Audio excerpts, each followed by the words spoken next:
Selamat datang di channel kami saudara-saudara sebangsa dan setanah air di seluruh kepulauan Nusantara dan dimanapun Anda berada. Kembali kami mengudara di gelombang-gelombang channel YouTube untuk memberikan review, ulasan dan membagikan informasi terkini, menarik dan bermanfaat. Bersama saya si Jono YouTube, inilah video dari kami. Selamat menonton dan tetap merdeka.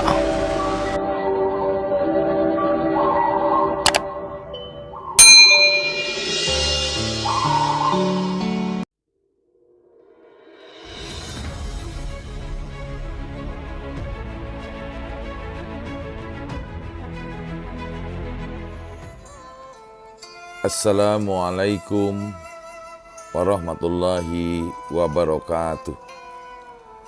Alhamdulillahirabbil alamin, wassalatu wassalamu ala asrafil anbiya wal mursalin, sayyidina wa maulana Muhammadin wa ala alihi washabihi ajmain. Amma ba'du. Saudara-saudaraku rahimakumullah, nasihat ini diambil dari nasihat Hasan al-Basri yang mengajak kita untuk merenungi 5 hal yang paling pantas untuk selalu kita cemaskan. Yang pertama, ibadah kita. Patut kita renungkan, adakah ibadah kita selama ini cukup pantas untuk diterima Allah? Atau jangan-jangan sholat yang telah lama kita kerjakan hanyalah gerakan tanpa makna. Bukankah terdapat kisah bahwa seorang sahabat pernah diminta Rasulullah untuk mengulangi sholatnya karena sholatnya tidak bermakna? Tentang puasa dan amal ibadah lainnya, apakah hanya hiasan semata? Bukankah misi hidup manusia di dunia adalah beribadah kepada Allah? Lalu apa gunanya kita jika semua ibadah kita tidak diterima oleh Allah? Selayaknya kita selalu meminta pada Allah untuk memperbaiki ibadah kita, terus menjaga niat kita hanya untuknya, merefleksikan dalam diri, merenung untuk dapat memperbaiki kualitas ibadah dan menjadikan hidup sebagai ibadah, sedangkan Allah sebagai tujuan akhir. Yang kedua, tentang dosa-dosa kita.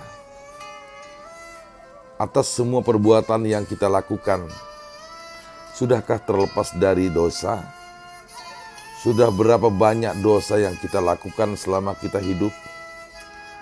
Apakah kita merasa hanya melakukan dosa-dosa kecil yang tak berarti? Apakah kita lupa bahwa segala yang besar berasal dari yang kecil? Kadang kita tertipu oleh dosa-dosa kecil, merasa dosa kecil tidaklah terlalu besar dampaknya. Padahal semua yang besar berasal dari yang kecil. Bagaimana jika ibadah kita yang pas-pasan senantiasa dikikis oleh dosa yang membesar? Semoga Allah senantiasa menjaga kita dari dosa kecil dan besar. Yang ketiga, surga dan neraka. Saat Islam mengenalkan yang baik dan yang buruk, yang halal dan yang haram, yang hak dan yang batil, maka Allah pun menyediakan surga dan neraka sebagai konsekuensi dan keniscayaan hidup manusia setelah hari perhitungan. Hanya ada 2, itulah tempat kita kembali nanti.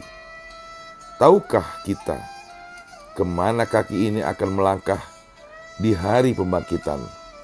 Sudahkah kita tahu betapa dahsyatnya siksa neraka? Sudahkah kita yakin akan kenikmatan surga? Sudahkah kita pantas memasuki surga? Sudahkah kita yakin bisa terhindar dari siksa neraka? Semoga tempat kembali kita adalah tempat terbaik di sisi Allah Subhanahu wa taala. Keempat, masa lalu dan masa depan. Masa lalu adalah pelajaran berharga yang harus kita ingat baik-baik. Sedangkan masa depan adalah sesuatu yang tidak pernah kita ketahui. Untuk itu setiap hari kita diingatkan oleh Allah Subhanahu wa taala dalam setiap sholat kita untuk senantiasa memohon petunjuk menapaki jalan yang lurus.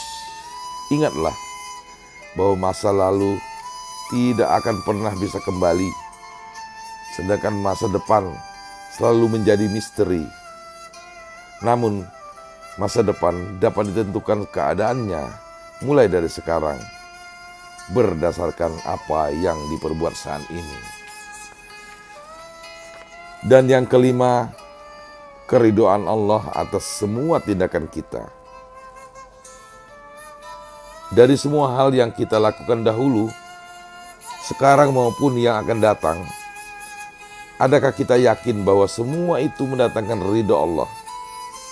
Ataukah hanya perbuatan ala kadarnya yang tidak bernilai, atau bahkan membawa murka Allah? Kita perlu senantiasa memperhatikan apa yang sedang dan akan kita lakukan. Bisa jadi hal kecil yang kita lakukan dapat membawa nilai besar di sisi Allah, baik itu nilai kebaikan maupun nilai keburukan. Ya Allah ya Rabbku, maafkanlah aku jika ternyata aku lebih betah menyentuhkan jari-jariku pada keypad handphone daripada menyentuh ayat-ayat suci-Mu. Ya Allah ya Rabbku, mungkin aku tidak menambah ibadahku, tapi setidaknya aku mengurangi kemaksiatanku. Tapi bila tidak menambah ibadah adalah kemaksiatan, maka sia-sialah hidupku. Demikian saudara-saudaraku, mudah-mudahan ini menjadi peringatan dan ingatan kita semua untuk terus menjalani hidup ini agar menjadi lebih baik. Lebih dan kurang mohon maaf. Billahi taufik wal hidayah. Wassalamualaikum warahmatullahi wabarakatuh.